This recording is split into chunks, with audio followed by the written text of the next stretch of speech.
Have you ever turned on your favorite song when you were in a bad mood and it ended up turning your entire day around?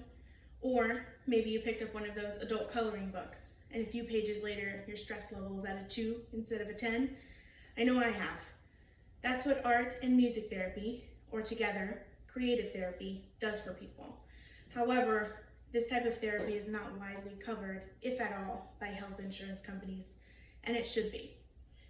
Creative therapy can be used to treat mental disorders, trauma, and is even used for pain management.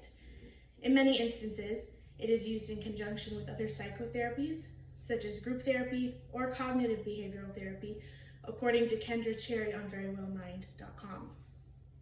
Creative therapy can assist in pain management. According to Matthew Solon in an article for HarvardHealthPublishing.com, art therapy helps lower the perception of pain by moving your mental focus away from the painful stimulus.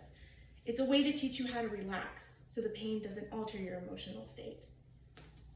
Some people with mental disorders, such as anxiety, depression, or obsessive compulsive disorder, may see speaking with a therapist one-on-one in a traditional therapy session to be intimidating or overwhelming.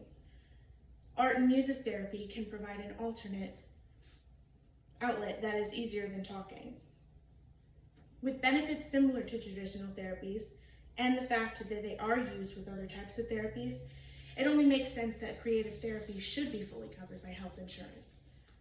In order for these therapies to be covered, and in most cases only partially, the therapy must be referred by a doctor and has to be deemed medically necessary. The practitioner also needs to be fully licensed, such as a psychiatrist or a psychologist. According to Julia Pack in an article for healthcareinsider.com, these criteria must be met. Pack also notes that the providers who offer these services are most likely out of network, which may make it more difficult to see them. And if you can see them, it may prove to be more expensive and with no guarantee of reimbursement. Through Medicare and Medicaid, there are other certain criteria to be met or waivers for certain groups to be allowed creative therapy to be reimbursed. For example, under Medicare, creative therapy is considered a reimbursable service through the partial hospitalization programs that were implemented in 1994. The American Music Therapy Association states that the therapy must be an active treatment prescribed by a physician with a well-documented treatment plan. Under Medicaid, only certain states allow waivers for creative therapy to be reimbursed. Some of those states include Arizona, which allows it for developmental disabilities, Maryland, which allows it for autism, and Wisconsin, which allows it for brain injuries. This is also stated on the American Music Therapy Association website.